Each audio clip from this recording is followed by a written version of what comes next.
Hello दोस्तों, नमस्कार। कैसे हैं आप सब? आशा करता हूं कि आप हमेशा की तरह स्वस्थ होंगे, मस्त होंगे, व्यस्त होंगे और साथ ही साथ ज़बरदस्त भी होंगे। चलिए, आज फिर एक बार मैं अशोक सर आपके समक्ष उपस्थित हूं लेकर आज की नई क्लास। आज की इस क्लास में हम कक्षा 10वीं का व्याकरण पाठ पूरा करने वाले हैं। जैसा कि हमारे सभी छात्र जानते हैं कि हमने पिछली तासिका में कक्षा 10वीं का व्याकरण पाठ शुरू किया था जिसका नाम था समास। और उस समास इस पाठ में हमने समास की परिभाषा को समझा, समास के अंदर कौन कौन सी संकल्पनाएं आती है उनको समझने की कोशिश की, जिसके अंदर हमने देखा कि समास में समस्त पद किसे कहते हैं। उसके बाद हमने देखा कि पूर्व पद और उत्तर पद किसे कहते हैं और साथ ही हमने पूर्व पद और उत्तर पद को यहाँ पर समझने की कोशिश की, उसके अंतर को स्पष्ट करने की हमने कोशिश की। और साथ ही साथ समास के कुल 6 प्रकारों में से हमने 2 जो समास के भेद है वे हमने देखे, जिसमें अव्ययी भाव समास और तत्पुरुष समास, ये हमने पिछली तासिका में किया हुआ है। जो भी अभिभावक, जो भी छात्र और जो भी शिक्षक मित्र ये वीडियो यहाँ पर देख रहे हैं, उनसे निवेदन है कि अगर आप ये सभी व्याकरण की संकल्पनाएं जो समास से संबंधित थी वे हमने पिछली तासिका में पूर्ण की है, तो कृपया आप मेरे YouTube चैनल पर जाएं और वहाँ पर चेक करें। आपको निश्चित रूप से समास यह पाठ समझने को मिलेगा। उसके लिए क्या करना होगा, केवल आपको YouTube पर जाना है और सर्च करना है हिंदी प्रेमी अशोक और आपको सारी चीज़ें वहाँ पर मिल जाएगी। चलिए, आज बिल्कुल समय हम नहीं गवाएंगे और आज के इस पाठ की शुरुआत करते हैं। तो आज के इस पाठ में हम समास के अगले 4 प्रकारों के बारे में बात करने वाले हैं। सबसे पहले ये बात याद रखिएगा, अव्ययी भाव समास, जिसमें हमने देखा पहला पद प्रधान था और साथ ही साथ वह अव्यय था। हमने तत्पुरुष समास देखा जिसमें दूसरा पद प्रधान था और 2 पदों के बीच विभक्ति कारक का लोप हुआ था और जिसके कारण हमने तत्पुरुष के विभिन्न क्या किए उपभेद देखे, जिसमें कर्म है ना, संप्रदान है, अपादान है, उसके बाद करण है, अधिकरण है, संबंध है, उसके बहुत सारे प्रकार भी हमने देखे। आज हम जो चर्चा करने वाले हैं वह है हमारा अगला भेद, जिसका नाम है द्विगु समास। अब याद रखिएगा, मैं जो समास के भेद आपके सामने प्रस्तुत कर रहा हूँ वे कुछ इस तरीके के हैं। कैसे? तो मैंने द्विगु समास के बाद द्वंद्व समास लिया हुआ है, उन दोनों का एक दूसरे के बीच एक कनेक्शन है। फिर मैंने कर्मधारय और बहुव्रीहि समास, ये 2 उसके बाद हम करने वाले हैं क्योंकि दोनों के बीच एक कनेक्शन है, क्योंकि हमें समझना है कि 2 संकल्पनाएं किस प्रकार से भिन्न हैं। चलिए, समय नहीं गवाते, तो पहला आज का जो सब टाइप है वह है द्विगु समास। चलिए, अब जब हम द्विगु समास की बात करते हैं तो पहली बात याद रखना कि इसमें जैसे पूर्व पद होता है और उत्तर पद होता है, करेक्ट।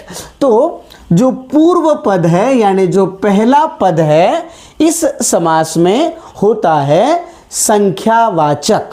संख्यावाचक समझते हैं ना, जिसमें वो किसी नंबर को हमारे सामने दर्शाएगा, ठीक है, जिसको सुनने के बाद हमें नंबर जो है वो स्मरण हो जाएंगे। जैसे हो सकता है पहला, दूसरा, तीसरा, हो सकता है 1 2 3, या फिर हो सकता है वह किसी और रूप में हो। कभी कभी मेरी बात याद रखिएगा, कभी कभी दूसरा पद भी संख्यावाचक आता है ना। नॉर्मली हमने देखा कि पहला पद संख्यावाचक है, तो कभी कभी दूसरा पद आता है। तो अब हम चर्चा करते हैं द्विगु की।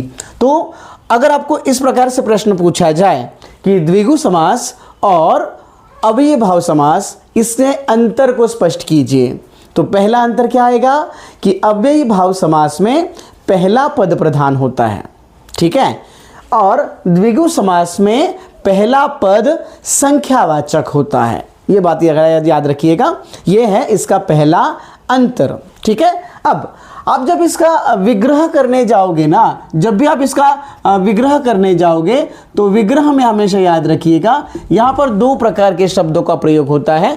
एक होता है जो भी चीज़ दी है उसका समूह, अर्थात ग्रुप, जो हम क्या कह सकते हैं, एक ग्रुप को संबोधित करता है। ठीक है, तो या उसको कहेंगे समूह या फिर कहेंगे समाहार।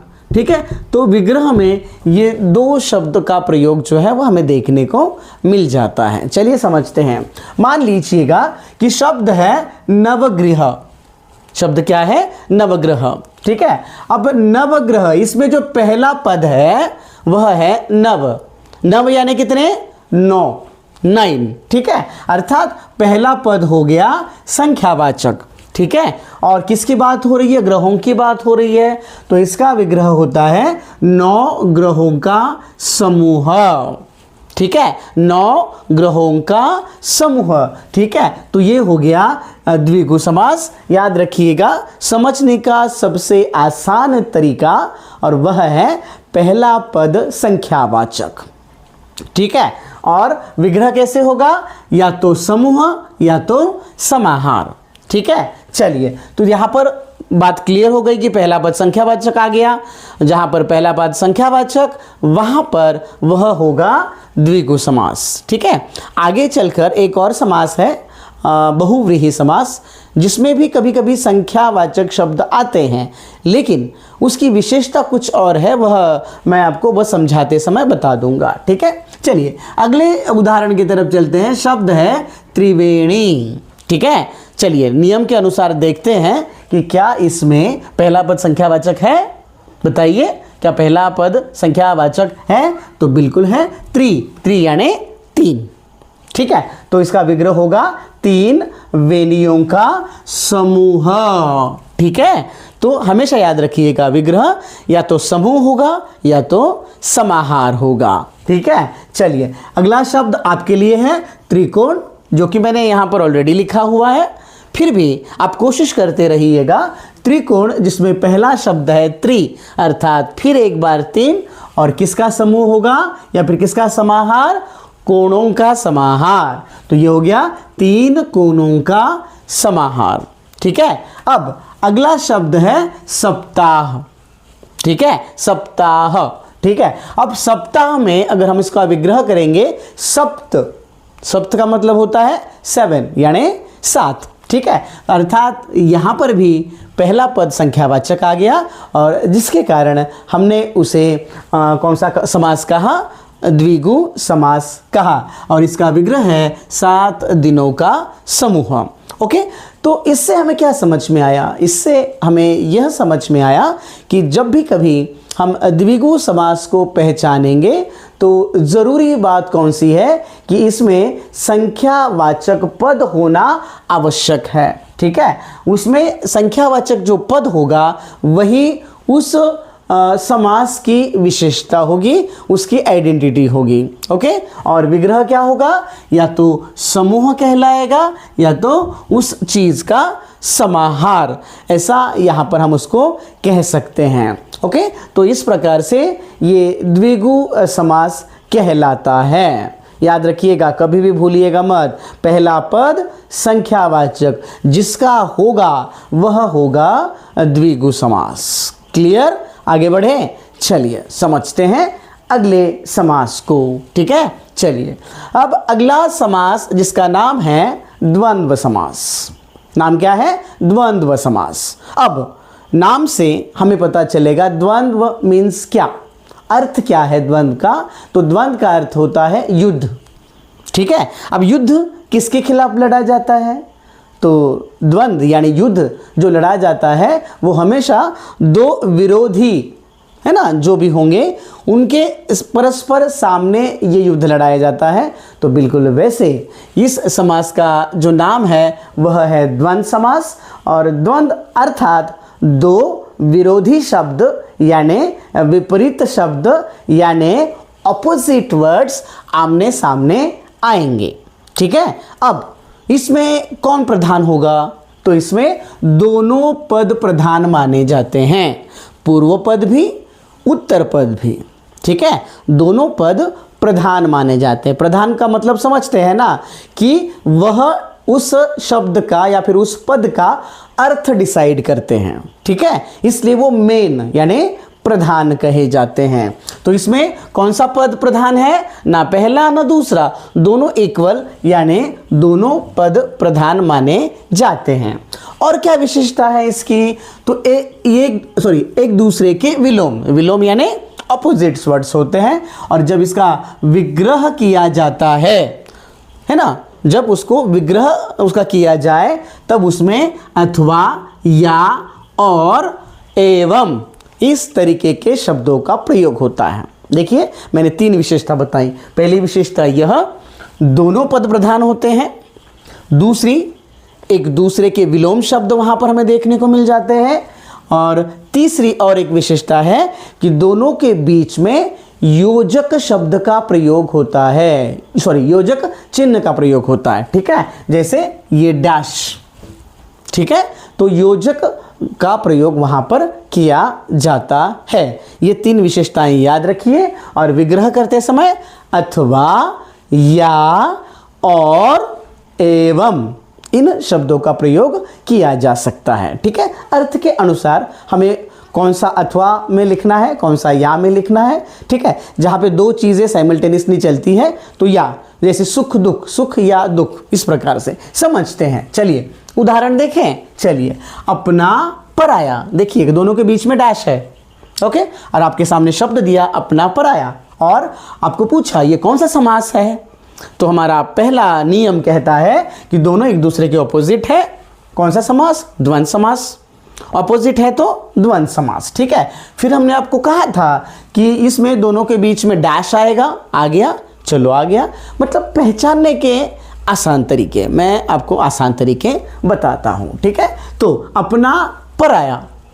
ठीक है, तो इसका विग्रह जैसे मैंने कहा, या तो अथवा से करे, या से करे, और से करे, या फिर एवं से करे। तो आपको देखना है अर्थ के अनुसार अपना पराया।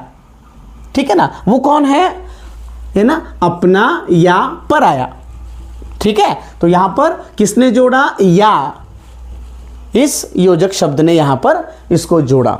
ठीक है, तो यहां पर या आ गया। ठीक है, अब 2 पर्सनैलिटीज, 2 व्यक्तित्व अलग अलग, राधा कृष्ण, राधा कृष्ण 2 अलग अलग हैं, इसलिए राधा और कृष्ण। देखिए यहां पर और का प्रयोग किया गया। ठीक है, तो जब कभी ऐसी बात होगी जो व्यक्तियों का वर्णन हो या फिर आपके समक्ष रखे हो, तो और।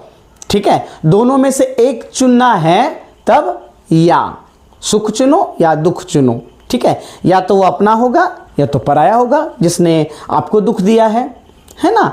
तो अपना और पराया नहीं, अपना या पराया। ठीक है, चलिए, नर नारी है ना, नर इस सृष्टि में है ना कौन कौन है? नर भी है और नारी भी है, अर्थात यहां पर और शब्द का प्रयोग किया गया। ठीक है, देखिएगा हमारे नियमों के अनुसार सारी चीजें हो रही हैं। ठीक है, अगला देखिए, गुण दोष, जैसे व्यक्तियों में गुण भी होते हैं और दोष भी होते हैं। ठीक है, इसलिए यहां पर दोनों को जोड़ने के लिए और इस क्या हुआ, विग्रह का प्रयोग किया गया, इस शब्द का, योजक शब्द का प्रयोग किया गया। तो क्या समझ में आया हमें? तो यहां पर अगर मैं आपसे ये कहूं कि द्विगु समास और द्वंद्व समास, इसके अंतर को स्पष्ट कीजिएगा, क्योंकि सीबीएसई बोर्ड परीक्षा जो है इसमें जो प्रश्न पूछे जाते हैं वे इस प्रकार से हैं। पहला ये कि आपको परिभाषा देकर अंतर स्पष्ट करना है, इस प्रकार का प्रश्न पूछा जाता है। कई बार आपको इस तरीके से शब्द दिया जाता है और उसका विग्रह करने के लिए कहा जाता है और समास का नाम लिखने के लिए कहा जाता है। तो आप चाहे किसी भी प्रकार का प्रश्न क्यों ना हो, आप हमेशा तैयार रहें और उस प्रश्न का उत्तर जरूर दें। ठीक है, तो पहला अंतर क्या होगा? तो द्विगु समास में पहला अंतर, द्विगु समास का पहला पद क्या होता है? संख्यावाचक। द्वंद्व समास में कौन सा पद प्रधान होता है? कोई पद प्रधान नहीं होता, दोनों भी पद प्रधान होते हैं। ये पहली विशेषता। दूसरी विशेषता क्या आएगी? दूसरी विशेषता आएगी कि इसका विग्रह करते समय समूह या फिर समाहार का प्रयोग किया जाता है द्विगु में, और द्वंद्व में क्या आएगा? जब इसका विग्रह किया जाता है तब अथवा, या, और, एवं इन शब्दों का प्रयोग किया जाता है। ठीक है, तो ये बात यहाँ पर हम समझ सकते हैं। आशा करता हूँ कि आप सब समझ रहे हैं। ठीक है, अगर कुछ भी दिक्कत लगे तो आपके लिए कमेंट बॉक्स खुला है। आप कमेंट बॉक्स में अपने जो भी प्रश्न हैं वो ज़रूर लिखा कीजिएगा। इससे हमें भी पता चलेगा कि आपको और कौन कौन सी समस्याएं आ रही हैं। चलिए आगे बढ़े और चलते हैं अभी आज का तीसरा जो टाइप है वो देखते हैं, है ना। मूलतः ये 5वां टाइप है जिसका नाम है कर्मधारय समास। अब देखिएगा, हमेशा मैं डिफाइन करता हूँ उस शीर्षक को, तो यहाँ पर हम डिफाइन करेंगे कर्मधारय समास। इसमें ना याद रखिएगा उत्तर पद प्रधान होता है। उत्तर पद यानी जो बाद में आता है पद वह। ठीक है, जैसे मान लीजिएगा मुझे आपसे कहना है, क्या कहना है कि नीलकंठ, ठीक है ना, नीलकंठ। ठीक है, या फिर मुझे आपको कहना है चंद्रमुख। ठीक है, मुख, बात किसकी हो रही है? चांद की नहीं हो रही है, मुख की हो रही है। और किसी के मुख को देखकर मैंने कहा कि तुम्हारा मुख कैसा है? चंद्रमा के समान है, अर्थात मुख के बारे में कहना है, इसलिए उत्तर पद प्रधान है। और उसके लिए हमने कौन सा शब्द प्रयोग किया? विशेषण चंद्रमा, है ना। सुंदरता को रेखांकित किया गया, सुंदरता को स्पष्ट किया गया। और इसीलिए कर्मधारय समास में याद रखिएगा पहली विशेषता इसमें उत्तर पद प्रधान होता है। दूसरा, जो दो पद होते हैं ना, पूर्व पद और उत्तर पद, इसमें विशेषण विशेष्य का संबंध होता है, या फिर उपमेय उपमान का संबंध होता है ना। उपमेय उपमान का मतलब क्या होता है? किसी वस्तु के लिए हम उसकी तुलना किसी और के साथ करते हैं। जैसे मैंने अभी आपको चंद्रमुख कहा, तो मुख की तुलना किसके साथ की गई? चंद्रमा के समान की गई। ठीक है ना। तो इस तरीके से इसमें वर्णन होता है। एक पद होगा विशेष और दूसरा पद होगा विशेषण। ठीक है, चलिए देखते हैं। देखिए यहाँ पर पहला उदाहरण जो मैंने अभी आपको बताया, चंद्रमुख। ठीक है, और एक बात और बताना हम भूल गए कि इसमें याद रखिएगा विग्रह जो होता है वह है जो, के समान, के रूपी, है ना। इस तरीके से इसका विग्रह किया जाता है। अब उदाहरण की तरफ चलते हैं। चंद्रमुख, है ना, चंद्रमुख, इसमें दो पद है, देखिएगा, एक पद है चंद्र, दूसरा पद है मुख। ठीक है, यहाँ पर चंद्र प्रधान है कि मुख? तो यहाँ पर मुख प्रधान है। ठीक है, क्योंकि मुख की तुलना चंद्रमा के साथ की, इसलिए चंद्रमा के समान मुख। ठीक है, तो चंद्र यहाँ पर विशेषण है, मुख यहाँ पर विशेष्य है। ठीक है, मुख के बारे में बताया गया ना, तो ये विशेष्य और ये विशेषण। ठीक है, और ये देखिएगा के समान, ये विग्रह में प्रयोग किया गया है। वैसे दूसरा शब्द देखिएगा, नील गगन, है ना, नील गगन, अर्थात नीला है जो गगन, यानी गगन ये विशेष्य है। कैसा है? तो उसके लिए विशेषण है नील, यानी नीला। ठीक है, तो नील गगन अर्थात नीला है जो गगन। समझ में आ रहा है? तो यहाँ पर विशेषण और विशेष्य संबंध है, ये हमें देखने को मिलता है। ठीक है, और याद रखिएगा इसमें कौन सा पद प्रधान है? तो इसमें पद प्रधान है दूसरा, अर्थात उत्तर पद प्रधान यहाँ पर है। ठीक है, चलिए अगला शब्द है नीलमणि। क्या शब्द है? नीलमणि। क्या आप में से कोई कमेंट बॉक्स में इसका उत्तर लिख सकता है? नीलमणि। ओके, मैं केवल आपको विशेषण और विशेष्य संबंध बताऊंगा। नीलमणि, है ना, अर्थात इसमें नील ये विशेषण है और मणि ये विशेष्य है। विग्रह आप करेंगे। ठीक है, चरण कमल। चलिए एक और आपके लिए उदाहरण है, चरण कमल। इसका भी उत्तर आप कमेंट बॉक्स में लिखकर मुझे देंगे। चरण कमल, इसका विग्रह भी आप करेंगे और चरण कमल का विशेषण विशेष्य संबंध भी आप मुझे बताएंगे। ठीक है, याद रखिएगा इसमें उत्तर पद प्रधान होता है। ये सबसे ज़्यादा इम्पोर्टेंट महत्वपूर्ण बात हमें यहाँ पर समझ में आती है। ठीक है, तो चलिए, तो ये हो गया कर्मधारय। अब याद रखिएगा, जिसको कर्मधारय समास यह समझ में आ गया, निश्चित रूप से आगे आने वाला जो भेद है वो बिल्कुल उससे कनेक्टेड है। ठीक है, तो कई बार हमने ये निरीक्षण किया कि कर्मधारय समास और बहुव्रीहि समास, इन दोनों में बच्चे बड़े कंफ्यूज होते हैं। कारण क्या है पता है? कारण ये है क्योंकि दोनों एक दूसरे से बहुत ज़्यादा कनेक्टेड हैं। थोड़ा सा अंतर है जिसको हमें समझना है। ठीक है, आशा करता हूँ कि आपको कर्मधारय समास समझ में आया होगा। ठीक है, तो बिल्कुल समय नहीं गवाते और अगले समास की तरफ चलते हैं, जिसका नाम है बहुव्रीहि समास। ठीक है, अब देखिएगा, अब इसमें अब देखिएगा, कर्मधारय और बहुव्रीहि लगभग एक जैसे दिखाई देते हैं, किंतु इसमें थोड़ा सा अंतर है ना। जैसे कर्मधारय में उत्तर पद प्रधान था, वैसे बहुव्रीहि समास में कौन सा पद प्रधान होता है? कमेंट बॉक्स का आप यूज़ नहीं करते, आप ज़रूर करिए। ठीक है, तो क्या बहुव्रीहि समास में पूर्व पद प्रधान होता है, उत्तर पद प्रधान होता है? जी नहीं, इसमें दोनों भी प्रधान नहीं होते, तो इसमें तीसरा पद प्रधान होता है। कौन सा? तीसरा पद। तो आप कहेंगे कि सर इसमें तो दो ही पद थे, तीसरा पद कहाँ से आ गया? है ना, हमारे मन में प्रश्न आता है। तो बिल्कुल सही है, आपका जो प्रश्न आपके दिमाग में है वो बिल्कुल सही है। लेकिन इन दो पदों को पढ़ने के बाद, सुनने के बाद, उसका विग्रह करने के बाद हम तीसरा पद क्या करते हैं? तैयार करते हैं। इसका अर्थ ये कि वो समाज में इस नाम से जाने जाते हैं, इसका बोध हमें होता है और तीसरा पद बन जाता है। उदाहरण दिखाता हूं तब आपको समझ में आएगा। ठीक है, पहली विशेषता क्या है? इसमें पहला और दूसरा नहीं, तीसरा पद जो है वो प्रधान होता है। मान लीजिए गजानन है ना, गजानन, तो इसका विग्रह और कर्मधारय का विग्रह लगभग सेम है, कुछ बदलाव है, मैं आपको बता रहा हूं। गजानन है ना, गज प्लस आनन, करेक्ट। तो गज के समान आनन है जिसका, है ना। अगर यहां तक होता तो ये तो कर्मधारय जैसा लग रहा है, क्योंकि कर्मधारय में ही हमने देखा ना, है जो, जिसके समान, रूपी, ये सब तो कर्मधारय में था।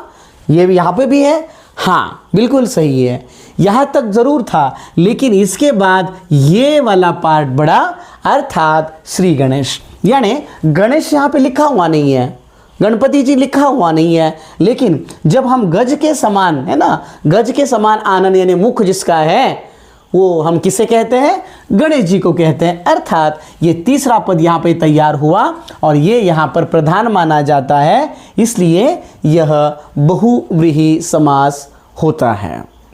ठीक है, मतलब दो पदों को सुनने के बाद, समझने के बाद तीसरा पद अपने आप तैयार होता है, और ये जो तीसरा पद है वह है बहुव्रीहि समास, जो हमें यहाँ पर देखने को मिलता है। चलिए एक और समझते हैं उदाहरण के द्वारा, जैसे हैं नीलकंठ। क्या है? नीलकंठ। ओके, तो नीला है कंठ जिसका, है ना।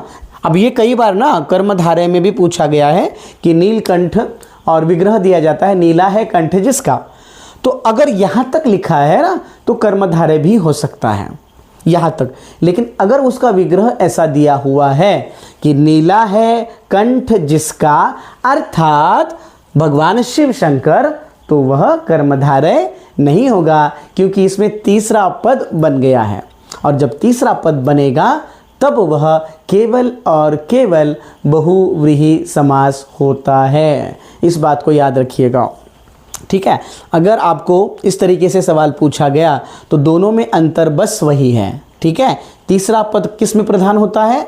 तो बहुव्रीहि में। ठीक है, कर्मधारय में तीसरा पद नहीं होता। ठीक है, चलिए अब मैंने दो शब्द लिखे हैं, चक्रधर और लंबोदर। ठीक है, इसमें हम डिस्कस करते हैं कि कौन सा उत्तर आएगा, और आप मुझे इसका उत्तर बताने वाले हो, है ना। चक्रधर, अब ये तीसरा पद क्या है आप मुझे वीडियो में कमेंट करके बता देना। ठीक है, चक्रधर अर्थात चक्र को धारण करने वाला, अर्थात आप मुझे बताएंगे, चक्र को धारण करने वाला अर्थात डैश डैश डैश। ओके, कौन सा समास? बहुव्रीहि समास, अर्थात किसी भगवान का नाम यहां पर आएगा, वो आप मुझे बताएंगे। लंबोदर, अब इसका विग्रह बताएंगे आप। लंबोदर, लंबा है उदर जिसका, उदर यानी पेट, ठीक है। कौन? फिर एक बार श्री गणेश जी, ठीक है, श्री गणेश जी। चक्रधर मैंने आपके लिए प्रश्न दिया हुआ है, उसका उत्तर मुझे आपसे चाहिए, ठीक है। मैंने विग्रह बताया, बस आपको क्या करना, अर्थात कौन, वो बस आपको कमेंट बॉक्स में लिखना है। लंबोदर, लंबा है उदर जिसका, अर्थात श्री गणेश, ठीक है। और एक कंफ्यूजिंग क्वेश्चन जो मैंने स्टार्टिंग में आपको बोला था कि कई बार ना यहां पर देखिए, मान लीजिएगा शब्द है त्रिनेत्र, क्या है? त्रिनेत्र। अगर मैंने पूछा आपसे कि त्रिनेत्र कौन सा समास है, तो क्या उत्तर होगा आपका? त्रिनेत्र। देखो, त्रि में क्या है? संख्या है, पहला पद संख्यावाचक, तो कौन सा होना चाहिए? द्विगु होना चाहिए क्या? तो नहीं। क्यों? क्योंकि यहां पर त्रिनेत्र यानी तीन नेत्र है जिसके, है ना, अर्थात, है ना। त्रिनेत्र से देखो, द्विगु और इसमें अंतर क्या है? द्विगु में पहला पद प्रधान होता है। जब हम त्रिनेत्र बोलते हैं ना, तो त्रि ये शब्द संख्यावाचक जरूर है, लेकिन यहां पर क्या है, तो ये दोनों भी पद प्रधान नहीं है, नेत्र भी प्रधान नहीं है और तीन भी प्रधान नहीं है। तो इन दोनों से मिलकर जो तीसरा पद बना है ना, वो प्रधान है और वो बनता है भगवान शिव शंकर, ठीक है। तो कई बार याद रखिएगा, ऐसे शब्द आपको पूछे जाते हैं, इसलिए आपको बहुव्रीहि के लिए कुछ उदाहरण जो है वो समझने आवश्यक होते हैं, ठीक है। तो इस तरीके से आज हमने ये चार जो प्रकार है, जो भेद है, हमने यहाँ पर देखे। फिर एक बार जाते जाते मैं थोड़ा सा रिवाइज करता हूँ। द्विगु समास, जिसमें पहला पद संख्यावाचक था और जिसका विग्रह समूह या फिर समाहार में किया गया। फिर हमने देखा द्वंद्व समास। द्वंद्व समास में हमने देखा दो पद एक दूसरे के विलोम है, अपोजिट है, और इसमें दोनों भी पद प्रधान माने गए, ठीक है। और इसमें दोनों के बीच में योजक चिन्ह का प्रयोग किया गया, ठीक है। फिर हमने देखा कर्मधारय समास, जिसमें दो पदों के बीच में एक रिश्ता है, विशेषण विशेष संबंध का या फिर उपमेय उपमान, ठीक है, यह बताया गया। और जिसमें उत्तर पद प्रधान था, यह हमने देखा। और अंत में हमने बहुव्रीहि को समझा, जहां पर दो पदों से मिलकर जो तीसरा पद बना है ना, वह तीसरा पद प्रधान था और जिसके कारण वह बहुव्रीहि समास माना गया। बस याद रखिएगा, इसका विग्रह करते समय केवल यहाँ तक नहीं आना, है ना। जैसे गज के समान आनन है जिसका, अर्थात वो तीसरा नाम हमें लिखना है। जब तक आप तीसरा नाम नहीं लिखोगे तब तक वो बहुव्रीहि समास नहीं माना जाएगा। इसलिए आपको ऐसे बहुत सारे उदाहरण जो है वो देखने हैं, समझने हैं और फिर उसको क्या करना है, लिखना है, ठीक है। तो इस तरीके से आज हमने समास यह पूरा पाठ यहाँ पर समाप्त कर लिया, है ना। मैं फिर एक बार निवेदन करता हूँ, जो भी छात्र अभी अभी हमसे नए नए जुड़े हैं उनसे, कि वे किसी भी संकल्पना को समझना है तो उस व्याकरण पाठ के सारे वीडियोस आप ज़रूर देखें, तभी आप इस व्याकरण पाठ को पूरा समझ पाएंगे, है ना। और समास का ऑलरेडी वीडियो बनाया जा चुका है, आप उसे ज़रूर देखें और वीडियो को पसंद करें, लाइक करें, शेयर करें और हो सके तो चैनल को सब्सक्राइब भी करते रहें, ठीक है। तो मुझे लगता है कि आज के लिए इतना काफ़ी है। हम बहुत जल्द का मतलब होता है कल, है ना, हम फिर एक नए पाठ के साथ आपके समक्ष यहाँ पर फिर से प्रस्तुत होने वाले हैं, उपस्थित होने वाले हैं, ठीक है। तो इसलिए आप हमेशा की तरह हंसते रहिए, मुस्कुराते रहिए और अपने इस चैनल को देखते रहिए जिसका नाम है हिंदी प्रेमी अशोक, ठीक है। तो फिर मिलते हैं अगली तासिका में, लेकिन तब तक के लिए नमस्कार।